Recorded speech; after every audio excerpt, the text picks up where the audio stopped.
우리 같이 읽겠습니다. 시작. 십사람이 기브아에 와서 사울에게 말하여 이르되 다윗이 광야 앞 하길라 산에 숨지 아니하였나이까 하매 사울이 일어나 십광야에서 다윗을 찾으려고 이스라엘에서 택한 사람 3,000명과 함께 십광야로 내려가서 사울이 광야 앞 하길라 산 길가에 진치니라.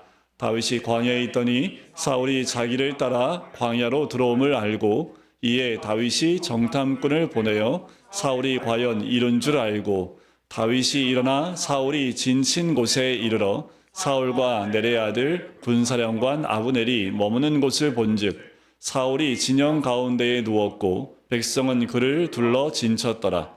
이에 다윗이 햇사람 아히멜렉과 수르야의 아들 요압의 아우 아비새에게 물어 이르되 누가 나와 더불어 진영에 내려가서 사울에게 이르겠느냐 하니 이 아비새가 이르되 내가 함께 가겠나이다. 다윗과 아비새가 밤에 그 백성에게 나아가 본즉 사울이 진영 가운데 누워 자고 창은 머리 곁에 땅에 꽂혀 있고 아브넬과 백성들은 그를 둘러 누웠는지라. 아비새가 다윗에게 이르되 하나님이 오늘 당신의 원수를 당신의 손에 넘기셨나이다.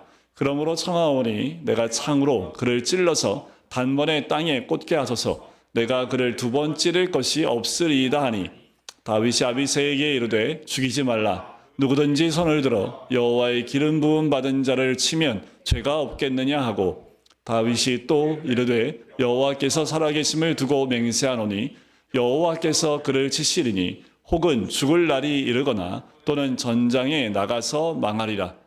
내가 손을 들어 여호와의 기름 부음 받은 자를 치는 것을 여호와께서 금하시나니 너는 그의 머리 곁에 있는 창과 물병만 가지고 가자 하고 다윗이 사울의 머리 곁에서 창과 물병을 가지고 떠나가되 아무도 보거나 눈치채지 못하고 깨어있는 사람도 없었으니 이는 여호와께서 그들을 깊이 잠들게 하였으므로 그들이 다 잠들어 있었기 때문이었더라. 아멘. 우리가 인생을 살아가면서 여러 가지 선택하고 결정하는 일들이 굉장히 많이 있지요. 우리 인생 가운데 큰 결정을 아마 몇 번은 우리가 해야 되고 작은 결정과 선택들은 우리의 매일의 삶 가운데 우리 가운데 있지요. 믿는 사람은 믿는 대로, 믿음이 없는 사람은 없는 대로 선택하고 결정하며 살아가는 삶은 피할 수 없는 우리 인생의 과정이기도 합니다. 그러나 우리가 믿음을 가지고 살게 되면 기준이 생기지요. 그것에 따라서 선택하며 결정을 하며 살게 됩니다. 그래서 말씀을 알면 말씀의 기준이 생겨요. 말씀의 안경이 생기는 거지요. 이제까지는 기준 없이 내 의향대로 내 뜻대로 선택하고 결정을 했다면 이제 말씀 가운데 들어간 우리는 말씀대로 선택하고 결정하게 됩니다. 특히 신앙생활에서 분별은 우리의 신앙이 죽고 사는 매우 절대적인 요소입니다. 또 굉장히 중요한 오늘 우리가 모르지 않는 본문이지만 오늘 말씀은 우리 인생 특별히 신앙생활을 하는 데 있어서 굉장히 절대적인 요소이고 중요한 요소입니다. 그래서 신앙은 분별력이다라고까지 말을 해요. 분별할 줄 아는 만큼이 그 사람의 신앙의 정도라는 말일 겁니다. 분별이 중요한 이유는 어떻게 분별하느냐에 따라서 우리의 태도와 행동이 결정되기 때문입니다. 오늘 우리는 본문에서 그런 분별의 문제에 대해서 성경이 가르치는 부분을 함께 보게 됩니다. 대표적인 사람이 다윗이고 또 한 명 있다면 사울이 되겠지요. 자, 내용의 스토리는 이래요. 나발이 죽은 후에 다윗이 아비가일을 아내로 얻게 됩니다. 하지만 여기에는 다윗의 개인의 아픔이 하나 있어요. 다윗 첫 번째 아내가 누군지 아십니까? 사울의 딸입니다. 그 미갈과 헤어져서 도망하는 신사가 되었지요. 이게 몇 년을 헤어져서 도망했는지는 알 수는 없습니다. 하지만 성경이 분명하게 시간의 흐름을 기록해 놓지 않았기 때문에 우리는 짐작할 뿐이겠지요. 그의 합법적인 아내를 사울은 발디라고 하는 사람의 아내로 주어버립니다. 그것이 25장 끝부분에 등장을 하지요.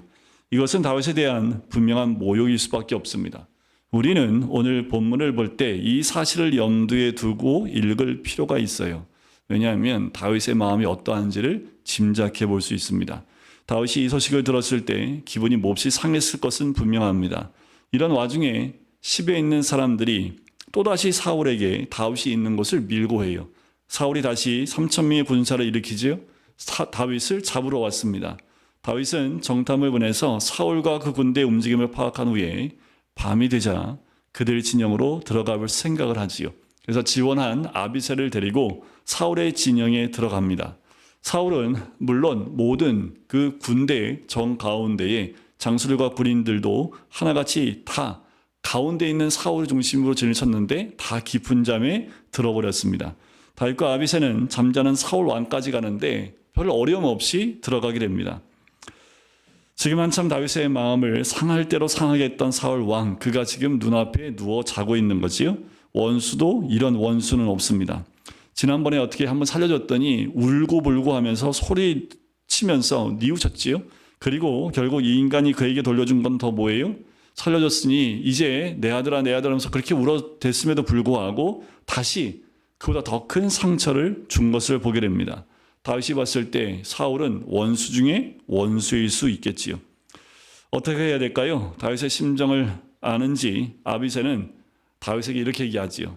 죽이겠습니다라는 거예요. 내가 죽이겠다고 얘기하지요. 전에는 다윗에게 이제 그 공을 돌리려고 함께 했던 사람들이 다윗에게 하나님 주신 기회입니다. 사울을 죽이십시오 라고 했는데 아비새는 그것을 알았던 사람이지요. 그래서 어떻게 해요? 내가 죽이겠다고 얘기합니다. 당신의 원수를 당신 손에 넘기셨나이다 하면서 내가 창으로 그를 찔러서 단번에 땅에 꽂을 텐데 2번 던질 필요도 없습니다 라고 고백을 해요.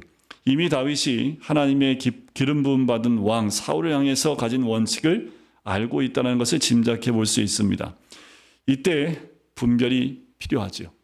이때가 첫 번째 그때 사울을 죽일 수 있는 기회 때보다 더 어려운 때입니다. 이때야말로 정말 분별이 필요할 때이죠. 이것이 하나님께서 다윗에게 주시는 두 번째 기회입니까? 아니면 다시 한번 주시는 시험입니까? 어떻게 분별해야 합니까? 그 기준이 무엇입니까? 다윗은 순간 멈춰선 거지요. 이것이 하나님 주신 기회인지 아니면 시험인지라는 거지요. 그런데 우리의 삶 가운데에도 매일 아니면 인생의 가운데 몇 번의 이런 시험이나 아니면 기회나 이것이 무엇인지 분별치 못해서 헷갈릴 경우가 굉장히 많지요.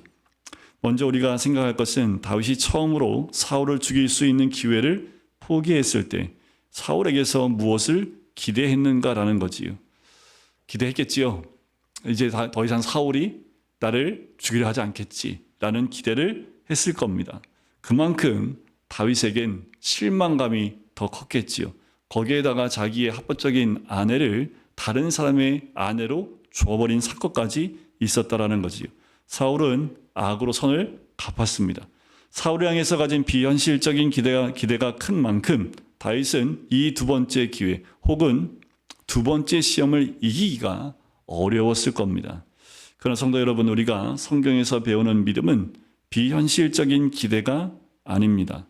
믿음은 그냥 사람을 잘 믿어주는 차원하고는 다른 거지요.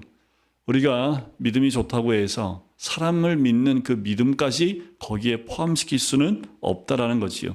성경은 그런 걸 믿음이라고 말하지 않습니다. 믿음은 1차적으로 하나님께 대한 신뢰입니다. 믿음은 속아주는 것이 아니지요. 믿음은 매우 현실적이기까지 합니다. 믿음은 성경이 보여주고 설명하는 하나님에 대한 현실적 기대요. 거기에 우리의 삶을 드리는 겁니다. 그러나 믿음은 오히려 사람에게 기대하지 않는 쪽으로 가게 되지요. 때로 우리는 기대했던 어떤 사람의 잘못된 행동으로부터 충격을 받을 때가 있습니다. 그러나 우리가 이때에도 믿음을 바르게 적용한다면 그 놀라움과 충격에서 벗어날 수가 있는 거지요. 왜냐하면 성경이 가르치는 인간은 바로 그런 것이기 때문에 그래요. 성경이 가르치는 인간은 뭐예요? 전적인 부패 가운데 있는 사람입니다. 그래서 우리가 사람을 믿을 필요가 없는 거지요. 사람은 믿음의 대상이 아니라 사랑의 대상입니다. 오늘 말씀에 그 부분도 나와요. 인간을 믿다가 결국은 크게 실망하고 교회에도 멀어지고 또 믿음에서도 멀어지는 경우를 굉장히 많이 보게 되지요. 그렇기 때문에 충격에서 벗어나지 못하는 사람들이 굉장히 많이 있습니다. 믿음을 바르게 적용한다면 이 충격에서 벗어날 수 있는 거지요. 이런 상황 속에서 다윗이 하고 있는 것은 자신이 알고 확신하고 있는 하나님의 말씀의 진리를 상황 속에 적용하는 것입니다. 이게 굉장히 중요한데, 그래서 우리가 믿음이 있다고 하면 말씀이 없으면 말씀에 적용을 할 수 없지요. 다윗은 정확하게 기준이 있는 사람입니다. 그 기준대로 움직이는 사람이지 자기의 생각과 감정대로 움직이지 않는다라는 거지요. 무엇을 더 할 수 있는 것이 있겠습니까? 문제는 그 이상 뭔가를 더 하려고 하는 데서 난다는 사실을 우리는 알아야 합니다. 하나님께서 이렇게 말씀하셨다 하면 끝난 거예요. 하나님이 이렇게 말씀하셨고 이게 하나님의 뜻이다 하면 마침표가 돼야 합니다. 이것이 이 상황에서 다윗이 보여주는 태도예요. 그의 생각과 감정보다 하나님의 뜻이 이거다 하면 그 모든 것 안에 굴복하고 순종하는 거지요. 언제나 절대 권위를 가진 것은 나의 생각이나 느낌이 아니라 하나님의 말씀이고 그 원리입니다. 그게 다윗에겐 전부입니다. 그 원리가 무엇이라고요? 오늘 9절에 보면 누구든지 손을 들어 여호와의 기름 부음 받은 자를 치면 죄가 없겠느냐라는 거예요. 똑같아요. 첫 번째도 이런 고백을 했고 두 번째도 이 고백을 했습니다. 이건 절대적인 거지요. 하나님의 뜻이 변함이 없습니다. 우리가 하나님의 뜻을 바꿔버리는 건 뭐예요? 우리의 감정입니다. 하나님 말씀을 내 식대로 해석하는 건 뭐예요? 내가 원하는 것이 있고 또 내 욕심이 있을 때 하나님 말씀을 비틀어서 내 뜻에 맞춰서 바꿔버리는 경우는 있겠지요. 하지만 하나님 말씀은 정화무어합니다. 다윗은 그것을 알았기 때문에 여전히 변함이 없어요. 아비새에게 얘기하는 거예요. 내 손으로 죽인다고 해서 달라질 것이 뭐냐? 오히려 내가 죄를 짓는 것이 된다라고 말하는 거지요. 이것은 절대로 소극적이거나 수동적인 태도가 아닙니다. 오히려 이런 자세를 가지면 옆에 있는 사람이 답답해할 수 있지요. 다윗의 그 다음 말이 그것을 입증하는데 10절에 보면 이런 얘기를 하지요. 여호와께서 살아계심을 두고 맹세하노니 여호와께서 그를 치시리니 혹은 죽을 날이 이르거나 또는 전장에 나가서 망하리라. 하나님께서 분명하게 처리하시리라는 것에 대한 확신이 다윗에게 있었다라는 거예요. 이건 우리가 할 것이 아니라 하나님이 하셔야 될 것이라는 확실한 믿음이 있다라는 거지요. 여기서 다윗은 보여준 것을 분별하는 신앙의 모습이라고 할 수 있습니다. 이번이 두 번째 기회이든 세 번째 기회이든 달라진 것은 없어요. 다음에 다윗에게 또 기회가 온다 한들 달라지지 않는다라는 거지요. 처음처럼 하나님의 말씀의 원리를 적용하면 되는 거예요. 거기에 하지만이나 그러나가 나오지 않습니다. 하나님께서 이렇게 말씀하셨다 하면 그것으로 상황은 끝나는 거지요. 문제가 무엇입니까? 자기 부인이 없는 게 문제입니다. 우리는 자기 부인을 거의 알지 못하는 세대에 살고 있어요. 모든 세대에 모든 그리스도인들이 자기 부인이라는 말은 많이 하지만 자기 부인을 경험해 보지 못했고 자기 부인을 많이 듣고 배우고 있지만 실제 삶에서 그 자기 부인을 경험하고 살고 있지 않습니다. 그래서 언제나 믿는다고 하지만 결국은 자기 생각, 자기 고집, 자기 성질이 언제나 하나님 말씀을 이깁니다. 그렇게 하면서도 두려워하지도 않아요. 왜요? 하나님을 알지 못하기 때문입니다.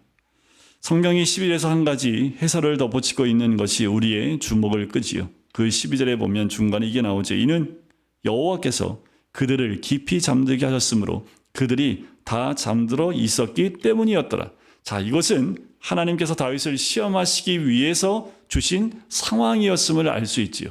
다윗은 결국 사울의 창과 물병만 가지고 사울의 진에서 물러나옵니다.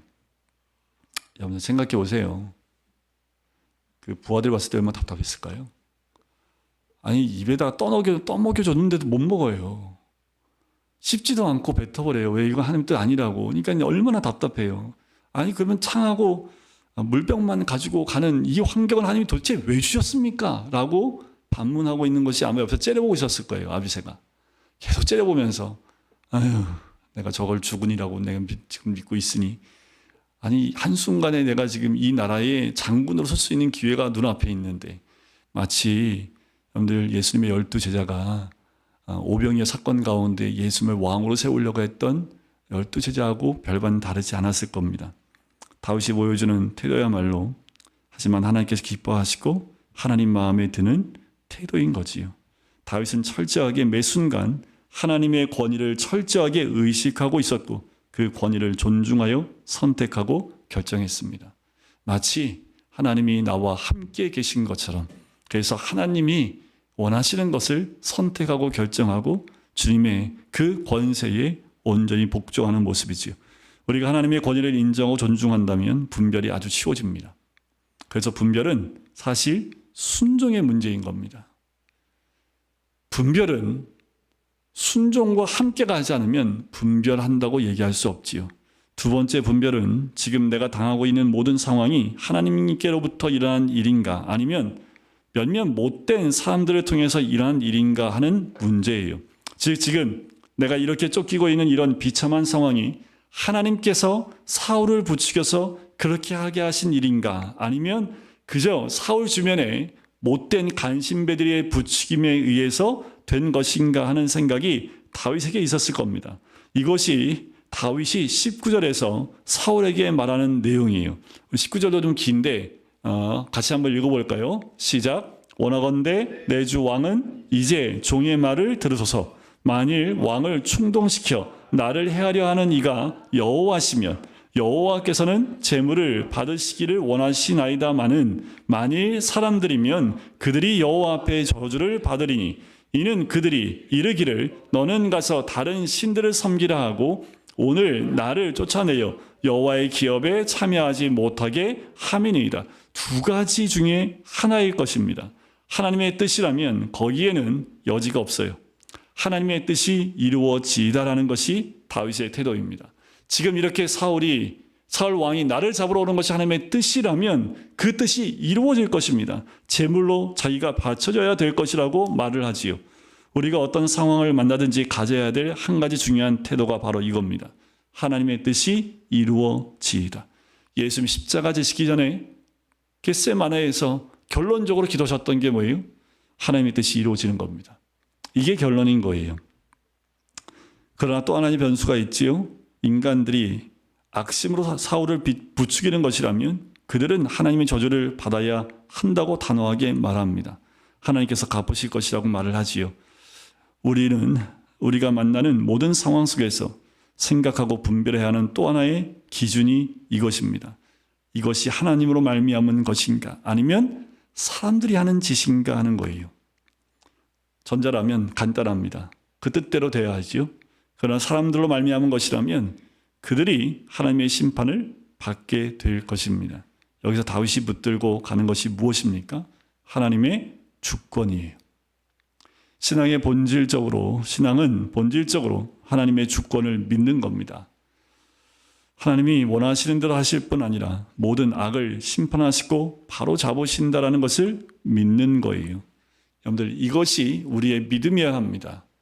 우리는 은혜를 구하고 있지만 진짜 믿음은 나의 삶 가운데 하나님의 주권을 인정하고 믿고 순종하는 것에 있어요.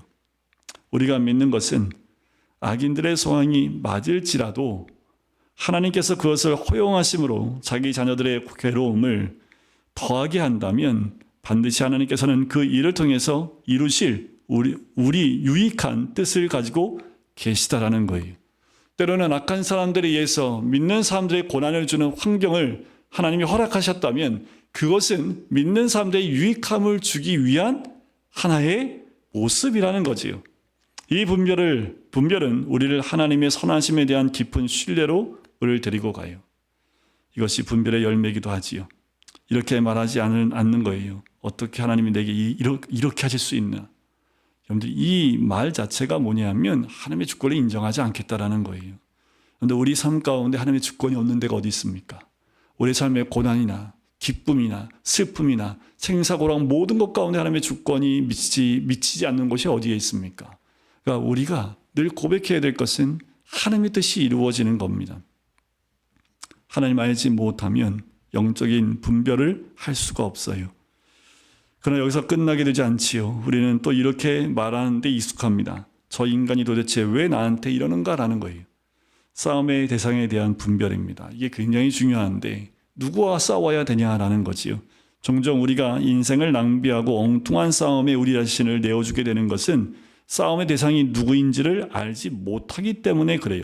지금 다윗이 본문에서 보여주고 있는 태도를 통해서 생각할 수 있는 것은 다윗이 적어도 자기가 싸우는 상대가 누구인지를 제대로 알고 있었다라는 겁니다. 그 싸움의 대상은 사울이 아닙니다. 사울이 싸움의 대상이었다면 죽였을 거예요. 아니라는 거지요. 싸움의 상대는 누구일까요? 자신입니다. 그리고 세상이지요. 자신이라고 말할 때 그것은 육신을 말해요. 육신은 하나님의 뜻을 거스르는 본성입니다. 이 사실을 깨닫지 못하고 인정하지 못하게 될 때 어떤 현상이 일어나는지 아십니까? 결국 나 자신 안에서 있는 육신이 아닌 누군가 한 사람을 지목해요. 내 안에 있는 육신이 아니라 이것을 나의 싸움의 대상으로 두지 않으면 누군가 삼자를 그 대상으로 세우게 됩니다. 그리고 그를 비난하고 그로 말미암아 내가 이렇게 되었다고 말하면서 자기는 괜찮다고 말하는 거지요. 희생양을 찾는 거예요. 다윗은 갈등도 없고 육신의 소욕도 없는 사람이었다고 성경은 쓰지 않습니다. 다윗은 우리와 똑같은 사람입니다. 어떻게 알아요? 바세바를 범한 사건을, 또 그의 남편이었던 그의 또 유능한 부하를 죽였던 사건을 보면 알 수 있지요. 그는 이렇게 주어지는 절호의 기회들마다 자신과 싸워야 했다라는 거예요. 아니, 더 정확히 말하면 자신과 싸우는 삶을 살아가는 사람만이 이런 상황 속에서 승리할 수 있습니다. 여러분들, 남하고 싸울 필요가 없어요. 전 운전할 때 남하고 참 많이 싸우는데 상대방은 못 듣고 저 혼자만 얘기를 해요. 아이, 저것, 네, 오늘도 몇 번 싸움을 했는데 돌이켜보면 누구하고 싸우고 있는 거예요? 운전할 때는 지하고 싸우고 있는 거지요. 내가 좀 양보하고 그냥 천천히 가면 되지. 그런데 답답한 거지요.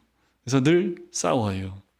결국 싸움의 대상이 내가 아니게 되면 누군가를 그 싸움의 대상으로 세워버리게 된다라는 거지요. 육신은 이 원수를 죽이라. 저놈이 나쁜 놈이다 라고 말을 해요. 그리고 세상의 정신도요. 세상이 가르치는 것도 용서하고 봐주는 것만이 능사가 아니다 라고 얘기를 해요. 다윗은 이 싸움, 내면의 싸움, 자기 육신과 싸우는 영적 전쟁에서 승리를 하고 있는 거지요. 갈라디아서 5장을 열지 않아도요, 성경은 일관성 있게 이것을 전합니다. 그런데 왜 못 듣습니까? 성경은 못 듣는 것이 아니라 안 듣는 것이라고 말합니다. 왜냐하면 여기서도 내가 중요하기 때문이에요. 우리 신앙에 내가 중요하면 문제가 많아집니다. 그래서 예수님이 자기를 부인하라고 얘기한 거지요. 더 나아가 이 싸움은 누구와의 싸움일까요? 마귀와의 싸움이라는 것도 자명합니다. 모든 그리스도인들에게 그러하듯이 육신과 세상의 배후에는 누가 있어요? 마귀가 있습니다. 마귀는 믿는 자들의 분별 속에 들어온 새로운 존재이지요. 마귀의 존재가 우리의 심령을 얼마나 건드리는지 여러분들 느끼셔야 합니다. 본질적으로 다윗이 당하고 있는 이 모든 어려움들은 영적인 의미를 가지고 있고요. 실로 다윗은 영적 싸움의 한가운데 있는 것이요. 싸움의 대상은, 상대는 마귀입니다. 다윗의 눈앞에 보이는 것은 사울이지만 그가 싸움의 상대가 아니지요. 사울을 이기는 것은 오히려 쉬운 일이지만 정작 그의 싸움의 대상은 언제나 마귀였습니다. 다윗을 넘어뜨리려고 하는 모든 시도 가운데 마귀의 역사가 있었다라는 거지요. 여러분들, 우리의 삶의 모든 국면에서 이 사실을 알게 되는 것. 우리가 하나님의 자녀라면, 또 하나님의 자녀가 되기를 원하고 계시다면 마귀는 우리의 대적입니다. 지금도, 아니 오늘 하루 살아가면서도 끝없이 이 마귀는 우리에게 속삭이고 또 누구를 미워하게 하고 싸우게 만들고 우리 마음에서 용서 못하게 하는, 할 수 없는 누군가를 세워놓고 있다라는 거지. 우리가 믿음의 눈을 열면, 그리고 말씀 가운데 있으면 이 사실을 분별할 수 있습니다. 이것이 왜 중요할까요? 이것만이 우리가 사람을 사랑할 수 있는 길을 열어주기 때문에 그래요. 우리가 원수를 위해서 어떻게 기도합니까? 내가 어떻게 해요? 나를 핍박하는 자를 우리가 어떻게 축복하고 저주하지 않습니까? 로마서 12장에 보세요. 너희를 박해하는 자를 축복하라. 축복하고 저주하지 말라. 17절에 보면 아무에게도 악을 악으로 갚지 말고 모든 사람 앞에서 선한 일을 도모하라. 20절 내 원수가 줄이거든 먹이고 목마르거든 마시게 하라. 여러분들 이렇게 할 수 있어요? 이게 어떻게 가능합니까? 다윗과 같이 싸움을 사람하고 하는 게 아닙니다. 그 사람은 미움의 대상이 아니라는 거지요. 마귀와 싸우며 그 대상, 사람은 그래야 그를 끌어안고 사랑하며 이런 기도를 할 수 있는 우리의 신앙의 단계로 나아갈 수 있습니다. 사람을 사랑하기 위해서는 언제나 그래서 분별이 필요해요. 그런데 어디 가나 괴롭히는 사람 한 명씩 꼭 있지요. 대학교 갔을 때도 선배 중에 꼭 그런 선배들 한 명씩 있고, 군대 가면 꼭 그런 사람 한 명 꼭 있고요. 그리고 회사 가면 회사에서도 꼭 그런 사람 한 명씩 있어요. 왜 그럴까요? 사랑 하나 안 하나 보려고 하나님이 붙여주시는 거 아닌가라는 생각이 들 정도로 그런 사람들이 주변에 있지요. 그 사람을 보면 사랑할 수 없습니다. 왜요? 박해하기도 하고 때로는 힘들기도 하기 때문에 그래요. 하지만 그에게 역사하는 마귀와 싸우고 그를 불쌍히 여길 때 우리 마음에 이 사도 바울의 고백과 같이 이런 축복을 할 수 있다라는 거지요. 마지막 이제 네 번째 분별이 있어요. 이것은 육의 진심과 영의 회개를 분별하는 겁니다. 사울이 처음 살려졌을 때 어떻게 했습니까? 그가 쇼를 했을까요? 내가 잘못했다 엉엉 울면서 내 아들아 내 아들아 다윗 내 아들아 하면서 나는 잘못했고 네가 옳다. 그러니까 네가 다음에 왕이 될 거고 그것이 다 연기였을까요? 아니지요. 사울은 분명히 그때 진심을 담아서 이야기했습니다. 그러면 다음에 다윗을 잡으러 와야 돼요? 말아야 돼요? 회개했다면 오지 않았겠지만 뉘우침과 회개가 다르다라는 것을 우리가 한번 분별해 볼 필요가 있습니다. 이번에도 사울은 자신의 범죄를 인정하지요. 21절에 보면 내가 범죄하였도다. 내 아들 다윗아 돌아오라. 내가 오늘 내 생명을 귀하게 여겼은즉 내가 다시는 너를 해하려 하지 아니하리라. 내가 어리석은 일을 하였으니 대단히 잘못되었도다. 자, 여기에 보면 회개의 요소들이 들어가 있어요. 죄도 인정합니다. 관계를 회복하기 원하고요. 다시 범죄치 않으려는 결심도 있어요. 25절에 사울은 다시 다윗을 축복합니다. 내 아들 다윗아 내게 복이 있을지로다. 내가 큰 일을 행하겠고 반드시 승리를 얻으리라. 믿어야 돼요. 말아야 돼요. 믿었다면 다윗이 어디로 들어가요? 사울이 찾는 그 자리로 들어갔겠지요. 이게 사울의 진심이었을까요? 거짓이었을까요? 여기에 분별이 요구됐지요. 원리는 이겁니다. 육의 진심 어린 뉘우침이 영의 회개가 되는 것은 결코 아니라는 거예요. 뉘우침과 회개는 다른 겁니다. 우리가 이런 상황을 맞닥뜨리면 결코 쉬운 문제가 아니지요. 그러나 이것은 육신의 행위에 불과합니다. 비록 진심이지만 육신의 행위에는 힘이 없어요. 어떤 힘이 없을까요? 그 사람을 새롭게 할 수 있는, 그 사람을 근본적으로 변화시킬 수 있는 힘이 없어요.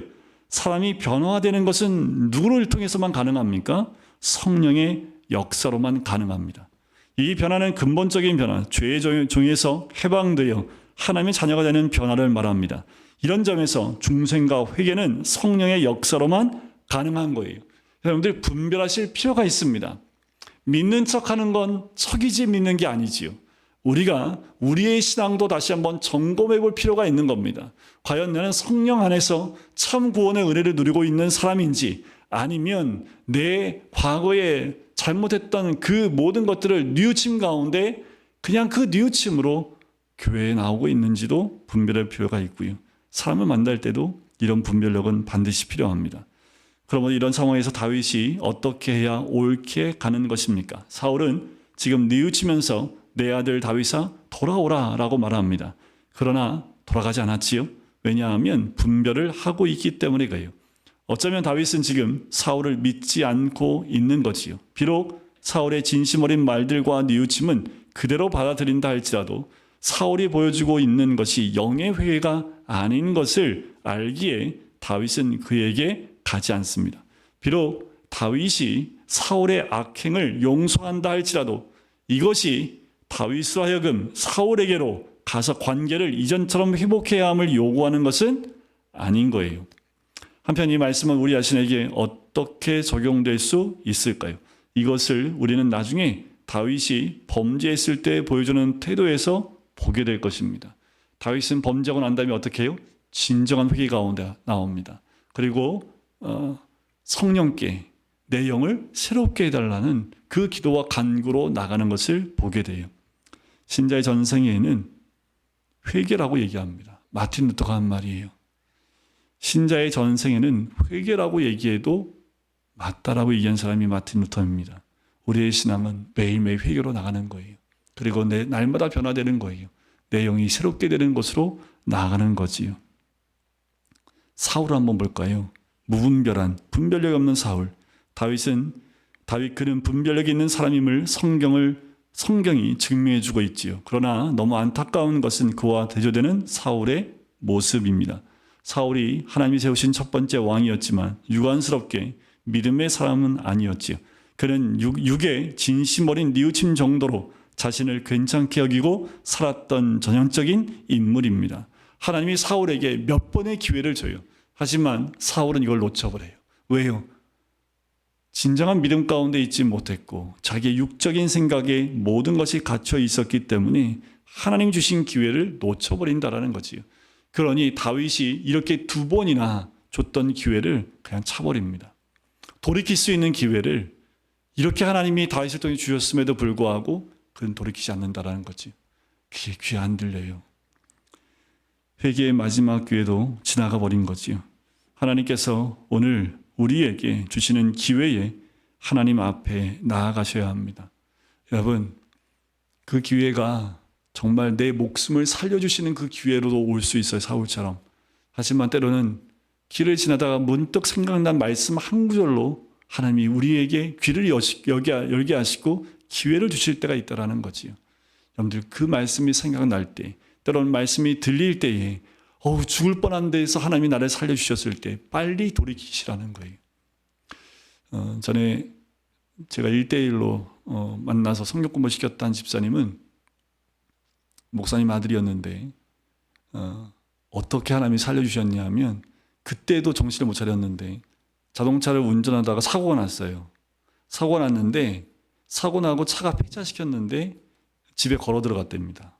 근데 다 망가졌는데 딱 운전석만 그대로 있고 나머지가 다 박살난 거예요. 그 집에 걸어서 들어갔대요. 그 다음날 출근을 또 했대요. 근데 그 말을 하는데 그 다음날 어떻게 했어? 했더니 그냥 차 한 대 사고 다녔지요. 라고 얘기를 하는 거예요. 하나님이 주신 기회를 그때 돌이켰다면 아마 또 인생이 많이 달라졌을 텐데 그때도 그것이 하나님이 자기를 살려준 기회라는 것을 깨닫지 못했다는 것이요. 근데 사람이 열려있지 못하면 정말 큰 충격에도 하나님 주신 기회라는 것을 알지 못합니다. 우리에게 기회가 있을 때 하나님이 사울에게 주었던 그 기회가 아니더라도요. 다윗처럼 주신 그 기회에 귀가 열리고 말씀이 들릴 때 그것이 기회입니다. 그때 우리가 돌이키지 않으면 기회를 놓치는 거예요. 근데 기회를 1번, 2번 놓치면 다시 기회 안 옵니다. 다시 기회가 안 온다는 건 뭐예요? 사울처럼 전쟁에서 죽어요. 그때는 돌이킬 수 없습니다. 여러분들 그 기회가 자주 오지 않습니다. 내 귀에 들렸을 때 돌이키라는 주의 음성이 아주 멀리서 아주 조그만 목소리로 들릴 때 그때가 기회예요. 전에 한번 말씀드렸죠. 너 때문이야 라는 그 말 한마디가 자기한테 한 말인 줄 알고 그날 꼬꾸라져 갖고 기도했던 한 집사님. 새벽 기도 올 때 정말 아주 힘차게 아내하고 싸우고 와가지고 아내는 특세하러 들어가고 자기는 차 안에 있다가 그래도 교회 앞에까지 왔으니까 들어가 봐야지 하고 들어와서 2층에 앉을 자리 없는데 계단에 앉아 있었는데 목사님이 그랬대요. 너 때문이야 그러는데 자다가 번쩍 깼는데 자기한테 하는 말인 줄 알고 그날 엄청 회개했대잖아요. 하나님이 그렇게도 들게 하신 은혜가 있습니다. 그건 특별한 은혜이지요. 여러분 말씀을 통해서 그 은혜를 누렸으면 좋겠습니다. 오늘 이 시간 우리 모두가 다윗이 가졌던 그 분별력 그것이 우리 가운데 있기를 소원합니다. 그래서 우리의 마음과 신앙을 세상에 빼앗기지 아니하고 오히려 우리를 통해서 한 영혼을 주님께로 또한 이 땅 가운데 주의 뜻을 이뤄낼 수 있는 주의 사람이 되시기를 주님의 이름으로 간절히 축원드립니다.